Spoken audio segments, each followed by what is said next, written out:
ሰላም ሜላት ነኝ እያያችሁ ያላችሁ ተወዳጁን ሰላም ሜላት ነኝ እያያችሁ ያላችሁ ተወዳጁን የቀጠሮ ፕሮግራማችን ነው። ስለ ፕሮግራሙ ያላችሁን አስተያየት በኮሜንት ላይ አስቀምጡ። ያው የስቴጅ አሰራሩ ይበልጣል። ምን ከበደሽ? ቀረጻ ላይ የሚያስቁ ነገሮች ይፈጠራሉ፣ ስህተቶች ይፈጠራሉ። የበለጠ ያስቸገረሽ ከማጋ ስትሰሪ ነው? አሁን እኔም የመድረክ ሰው ነን አይደል? ድራማ ነው የምንሰራው። ድምጽ ዘረስ መጮህ አለበት። አሁን እኔ ድምጽ በመጠን ፊልሙ ላይ አልገባኝም መሰለኝ። ከዛ ልክ ሳውንድ ባሩ የኔ ክሎዛው ሲመጣ እንደ የሚለው በጣም ነው የምጮኸው። በጣም እሱ እንደውም ብዙ ደምዱ የምጮኸው ነው ይል ነበር። ከዛ ሱሬ እንደውም ድምጽ መመጠን እንደዚህ ይላልና እሱ ነው ያስቸገረኝ በጣም ድምጽ መመጠን። ከዛስ በወሩ ነው በሁለተኛው ወሩ ቲያትር የመድረክ እየሰራ ድምጼ እንዴት ይሰማ ለመርኩ ማለት ነው። ካሰለ እሱ በጣም ድምጽ መመጠኑ ነበር ትንሽ ያስቸገረኝ። ከዛ ግን በቃ እና ከሁሉም ጋር ሲሰራ ነው በጣም ኮምፎርታብል ሆኜ የምሰራው ነው። ምንም የአዲስነት ስሜት እንዲሰማኝ ያደረገኝ ስለሌለ ለኔ በጣም በቃ ቀሎኝ አዲስ ሳይሆን በቃ ልምድ እንዳለው በጣም ረጅም ዓመት ፊልሙ ላይ እንደኖረ ሰው ነው በጣም ይቀለለኝ። ኦኬ እንደዚህ ይቆያል ብላችሁ አስባችኋል? ሲጀመር አሁን ረጅም ጊዜ አንድን ስራ ረጅም ጊዜ መስራት የሚያመጣው ጫና አለ። አዲስ ስራን የመፈለግም ሐሳብ ይኖራል። እንደገና ደግሞ ብዙ ኮሚትመንት አለው። ያጣችሁበት እንኳንም ይሄን ሰራሁት ያላችሁበት ነገር ካለ ወይም ደግሞ ይሄን ያህል ርዝመት መሄዱ ገና ምንም የተነካ ነገር አይደለም። አብዛኞቹ ሲትኮሞች የመግባባት ነገር ሆኑና ገጸ ባህሪያቶቹ በደንብ ስለሚተዋወቁ አንዲት ርዕሰ ጉዳይ ስትጥል ሁሉም እንደየድርሻው ይወስደዋል። ገና ይቀጥላል። ይሄስ አስፈርቷችሁ ነበር? አይ የኛ እንደውም ያስፈራን የነበረው እኛ ልምዱ ነበረን። ይሄ ቤቶች ድራማ ረጅም ጊዜ ታይቶ ነው እኛ የመጣነው። ስለዚህ የረጅም ጊዜ ይታያል የሚለው ነገር አለ። ከዛ በኋላ ደግሞ ምን አይነት ኮሜንት አነበብን? በሁለተኛው ክፍል ይሁን በሶስተኛው ክፍል በቃ ቶሎ ይቆማል የሚል እንደዚህ ጥሩ ከሆነ ቶሎ ይቆማል፣ እንደ አሪፍ ጀምራችሁት ችግራችሁ ቶሎ ይቆማል ነው ሲሉ ይቆማል እንዴ ምናምን ነው ያልነው። ከዛ ያኛው ሞራል ስለነበረ ይቆያል ምናምን የሚለው ስሜት ነበረ። ግን ከዛ በኋላ ሁላችንም ደግሞ ተሳታፊ ሆኑ። ለምሳሌ አንዳንዴ ምን ይሆናል መሰለህ? እኔ ማልለው ካራክተር ለኔ ይመጣል፣ ጉሮ የምትለው ይሆናል ወይ አቡ የሚለው ምናምን ሆኖ ለጩቦ ይመጣል። ከዛ አይ በቃ መመነጣጠቅ ጀመርን። አይ እሱ ይበለው ያ ለሱ ይሰጠው ምናምን ሲባል በደንብ ደግሞ የስር እያስያዝ ነው ምናምን ስለሄደን ይቆያል እንደዚህ ይሄዳል ምናምን የሚል ስሜቱ ላይ አላስፈራንም። እንደውም ፍራቸው የነበረው ጸሐፊዎቹ እንደው ይሰላችሁብን ይሆን ምናምን የምትለው ነገር አለ። ሁለት ምናምን ናቸው ወንድ ያለ ከዛ በኋላ ዮናታን ነበር። ከዛ ሁለት ስለነበሩ ድንገት በጣም ጫና ይመጣ የለ ይሄ በየሳምንቱ አምጡ ምናምን የሚባለው ነገር ሲመጣ እሱ ነገር ላይ ትንሽ እንትናል። ከዛ በዛብህ ምናምን ተጨመሩ፣ ከሌላም ጽሁፍ ምናምን መቀበል ተጀመረ ምናምን እንጂ እነሱ ይሰላችሁ ይሆናል የሚለው ነገር ነው እንጂ እንደሚቆይ ያስታውቃል። በአካል ነው እንጂ ከእናንተ ጋር የምኖረው በመንፈስ እኮ አሜሪካ ነው ያለሁት። አንቺ እንደ ፕሮፌሽናል ጠንቋይ 40 ቦታ ነው የምገኘው ምናምን በይ። ደግሞ ትንሽ ቆይተሽ እኮ ማለትሽ አይቀር። ኧረ ገባ አድርጊው እስኪ ቤተሰቦቼ። እኔ ግን በአንዴ 2 ቦታ አገኛለሁ። እንዴት ሆኖ? 1 2 አስማተኛ አይደለም። ለክፉ ቀን ትሆነኛለች ብዬ ያስቀመጥኳት አንዲት እርግማን አለችኝ። ለዚህ ቀልድህ እሱን ነው ማዘብ። ረፍ እንደ ሽንኩርት ከምድረ ገጽ ያጥፋ። ከተመልካች ያልጠበቃችሁት ምላሽ? ያው አንዳንድ ሰው እንትን ሪል ሰው አትመስለውም። በጣም ይገርመኛል። የምር የምትንቀሳቀስ ምናምን የምር በቁም ነገር እንደዚህ እንትን ትላላችሁ ምናምን እንዴት ትታያላችሁ ምናምን የሚል ሰው አለና ይሄ ነገር በጣም ነው የሚገርመኝ። እንደ ካራክተሩ ሰው ይስላል። ውጪም አሁን በጣም ረጅም ጊዜ ኢቭን ከባለሙያዎች ጋር ራሱ እንደዛ ነው የሚመስላችሁ። እናወራ ለምን እንደዚህ የማይሆን እንዴ አንቺ እንደዚህ ታወራለሽ እንዴ ምናምን ይላል። ይሄ ነው ትንሽ የሚከብድ እንትን የሚለው እንጂ ግን አይ እንትን ይሉሃል አሁን አንዳንዴ እንደዛ ኤክስፔክት ራስ ያኛው ሰውዬ አርጋ ሁሌም ይዘውም ዞር ሌላ ጉዳይ የሌለ እንደዚህ ሲሪየስ ነው እንዴ እንደዚህ ነው እንዴ ምናምን ደግሞ አንዳንዴ ያገናኛልም። አሁን ለምሳሌ የሆነ ጊዜ ፋዘር ትንሽ አሞት ነበር ነፍሱ ሊማር አሁን የለም ግን የዛኔ የታመመ ጊዜ አካባቢ ፋዘር የተኛው ራስ ደስታ ፒያሳ አካባቢ ሰው ምናምን አግኝ ፋዘር እኮ እዛ አለ እዛ አስቦኔ ተኝቶ ነው ፋዘር አቤናይተው አቤ እንትላለና ፋዘር በቃ ኖርማል ነው የሚያወራ እንዳባት ፋዘር እኮ እዛ ምናምን ሀገር ፍቅር አይቼው ምናምን ሲለኝ በቃ ሐሳቤ ያለው እዛ ስለሆነ እንዴት ተስፋ ይዞት መጥቶ በቃ ብዙ ነገር ውስጥ ትገባለህ ሀገር ፍቅር እና ሲሪየስ ከዛ አንተ እንደምታስበው እንዲያስቡም ትፈልጋለህ አንዳንዴ ያላ ከዛ ግን ሰው ግን በቃ በራሱ ስሜት ነው የሚያስበውና እሱ ነገር ትንሽ ይከብዳል። ይሄ ዝም ብሎ መንገድ ላይ እንኳን ብቻውን ሲያገኝ እኮ ምን ነው ምናምን ለምን እዛ ላይ እንደምትስቀው መንገድ ላይ እየሄድክ እንድትሄድ ነው የሚፈልገውና እንደሱ አይነት ነገር እኔ የሚመስለኝ እንግዲህ ወይ ለመጀመሪያ ጊዜ ይሆናል የሚያዩ ከዛ ያውቁሃል እንደሚያውቁ መንገር ይፈልጋሉ ድጋሚ ሌላ አጋጣሚ እንደሚያገኙ እርግጠኞች አይደሉም። ስለዚህ ያቺን የመጠቀም ጉዳይ ነው። ሆስፒታል ልጅ ታሞብኝ ጄጄ ተጨናንቄያለሁ ምኑ ደህና ነው ይባላል ግን እሱ ያመመው ነው የሚያድረው እናንተም እዚህ ትመጣላችሁ እንዴ? አሁን ይሄ ከክፋት አይመስለኝም። በወቅቱ ግን እንዴት እንደተናደድኩ ልነግርህ አልችልም። ከዛ እንትን ይላል ደሞችን ስራት አለ ሁሉ ነገር የሚሰራ እቺን ደግሞ አስገባታለሁ።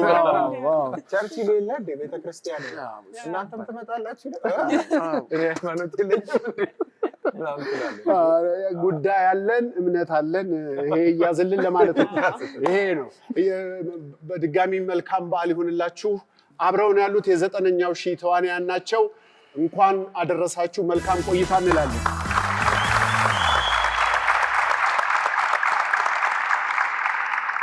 ከ9ኛው ሺህ እስከ 6ኛው ዓመት ውስጥ በህይወታችን ብዙ የተለወጡ ነገሮች አሉ። ያገባ አግብቷል፣ ያላጨ አጭቷል፣ ይወለዳል። ምን ለውጦች መጥተዋል? እስቲ ባይዘው የሚላም እኮ 9ኛው ሺህ ከተጀመረ በኋላ ሁለት ያደረሰው በነገር ላይ እኩል ነው እድሜያቸው። የኛ አሁን እኮ 6 ዓመት ብቻ አይደለም ማለት ነው። 1 ዓመት የሆነ ጋፕ ወስደናል። ቀድሞ ስለተቀረጸ ነው መተላለፉ ነው 6 ዓመት ኖ አሁን ለምሳሌ እኔ ሚያዝያ አግብቼ ግንቦት ነው መተላለፍ የጀመረው። ከዛ በፊት እየተቀረጸ ነው። ቀረጻ ላይ ነበራችሁ ከዛ በፊት 7 ዓመቴ ነው ከመተላለፍ ከጀመረ እንት በየመሃሉ 2011 ነው መተላለፍ የጀመረው። እንትን ነው በየመሃሉ ጋፕ እንደዚህ 1 ዓመት ምናምን ከ6 ወር በላይ ምናምን ይወስዳል። ዓመት ምናምን ሊደርስ አካባቢ የሆነ ጋፕ ነበር በእንትን ይታያል እንጂ የሆነ ጋፕ ነበር እንጂ እኔና የ9ኛው ሺህ የኔ ትዳርና 9ኛው ሺህ ኦልሞስት እኩያ ናቸው። ምክንያቱም እኔ ሚያዝያ ላይ አግብቼ መቀረጽ ጀምሯል። ይዛኔ እንዳልኩ 4 ክፍል ነው እንትን ያለው ግንቦት ላይ ደግሞ መተላለፍ ጀምሯል ሰዓት እና ስለዚህ ከ9ኛው ሺህ በኋላ ነው ማለት ነው ትዳር። ከ9ኛው ሺህ በኋላ ነው ያው ልክ መተላለፍ ሲጀምር እኔና ኪኪ ተጋብተን ከዛ በኋላ የሆነ ከዓመት ምናምን በኋላ 2 ዓመቱ ላይ ነው ኬኳ ተወለደ። 5 ዓመቷ ነው ኬኳ። ከዛ በኋላ ደግሞ ጋቢ ተወለደች። ኬኩ ሳይሆን ሌላ ኬክ ተወለደች። ሴት ናቸው ሁለቱም። የ9ኛው ሺህ ልጆች ናቸው እነሱ። ስለዚህ ኬኩ አግብተንም ይመጣል በጊዜ ከገባን አለማምሻት ካለ እሺ ቤሉስ ምን አሁን እኔ የሱሬ ሰርግ እኔ ላይ ያላመጣው ነገር የለም። ባይዘው ሱሬ ሲያገባ እኔ ፖስት አድርጌ ነበር ከሱ እኩል እንኳን ደስ ያለሽ ደርሶኛል። ከዛ እንኳን ደስ ያለሽ በኋላ ያንቺስ መቼ ነው ጥያቄ እውነት በጣም ድሮ አስጠይቀው የማያውቁ ሰዎች አሁን አደኩባቸው መሰለኝ። በጣም ብዙ ሰው ነው አሳጣሻ አሳጣኝ እና ያንቺስ መቼ ነው አለ። እስቲ እግዚአብሔር ሲፈቅድ እናስብበታለን እንጂ እስካሁን የትዳር ሀሳብ የለም። ተስፋ ቆረጡ። አይ ወይ ደግሞ በቤተሰብ እንዲያመጡልኝ ቤተሰብ ቀጣይ በዓል ጥምቀት ነው እንግዲህ እሱ ላይ እናያለና አይፎን 7 ይዘው ይወርውሩ ዳራትሽን በአይፎን 7 እሺ ሱሬስ አንተስ? ያው እኔ ጋርም ትዳር ነው ያለው። አዲስ ነገር ያው ጥቃቅንና አነስተኛ አዲስ ነገሮች እያደጉ ወደ ከፍተኛ ማይክሮ ከፍተኛ እድገት ያሳያሉ። ጩጬ እስካሁን ገና ነው? አዎ ገና 7 ወሬ ነው ካገባው። ኧረ ትንሽ ጊዜ ስጡኝ፣ ትንሽ ታገሱኝ። ወደ ጽሁፉም ገብተህበታል። በፊት የነበረ ነው ወይስ? አዎ ነበረ። ከትወናው ጋር ተያይዞ ነው እየሄደ ያለው። ሰንበት ትምህርት ቤት ምጽፍ ስለነበር ከዛ ቲያትር አብሮ ጽሁፍ ስለምንማር ስለነበር ምናምን ኢንተረስቱም አለኝ የመጻፍና በዛው ነው የቀጠልኩት ማለት ነው። እና ብዙ ኤፒሶዶችን ጽፌያለሁ 9ኛው ሺህ ላይ፣ ሌሎችም ሲትኮሞች ላይ ምናምን ከ9ኛው ሺህ ውጪ አዎ ለሌሎች ምናምን የሰጠኋቸው አሉ ገና እንትን የሚሉ የረበና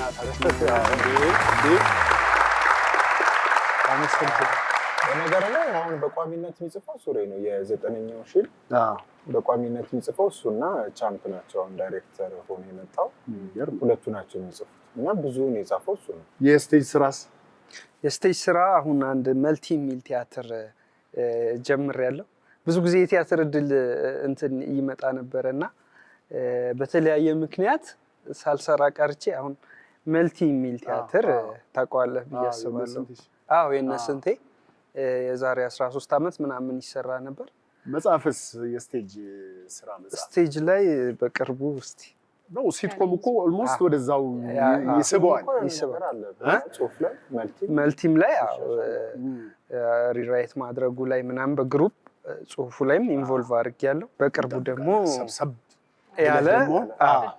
ሰብሰብ ብለህ ያግዛል። ተያያዥ ናቸው በደንብ።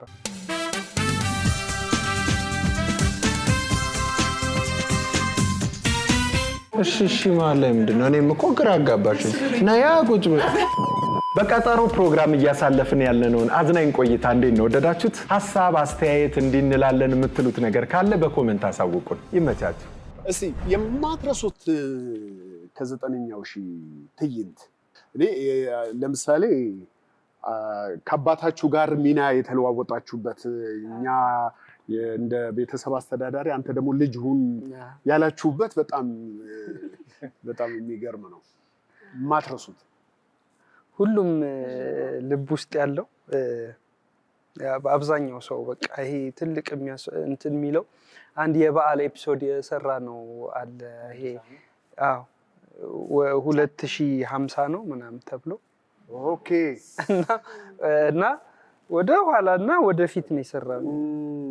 በጣም ሩቅ ዓመት ወደ ኋላ ሩቅ ዓመት ወደፊት ሆኖ ትዝ ይላል።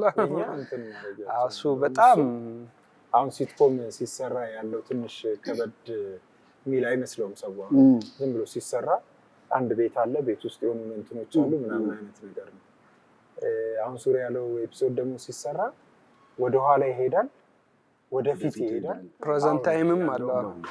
ከዛ እነሱ በግሪን ስክሪን ምናምን የሰራ ናቸው እና በጣም ብዙ ካራክተር ነው። ብዙ ኮረሶች ምናምን መጥተው ነበር። በጣም ወደ 3 ቀን ምናምን ነው የተቀረጸው። ምናምን ጫካ የተሰራው የሆኑ አዳራሽ ላይ ግሪን ስክሪን አድርገን ሰፈሩ ውስጥ እና እንዳልኩ ግንቦት ማሳየት ጀምረን ወዲያው ማለት የመስከረሙ የአዲስ ዓመት ሰኔ ሐምሌ ብለን በቃ ልክ ከነሐሴ ኦልሞስት ከጀመረ 3 ወሩ በጣም አውጥተንበት ነበር።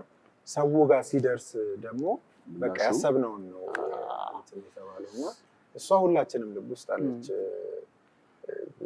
ይሄ የዓመት በዓል ጭፈራው ማለት አሁን ሊሆን ይችላል ተብሎ የሚገመት አለ አይደል? እሱ ልንጨፍር ነው የመጣ ነው የሚሉት። ወደዛ ሂዱ፣ እዛ ያለመዳችሁበት። እኔማ ይቺን ጉዳችሁን ሳላይ ከዚች ንቅንቅ አልልም። በሉ እስቲ ጀምሩ።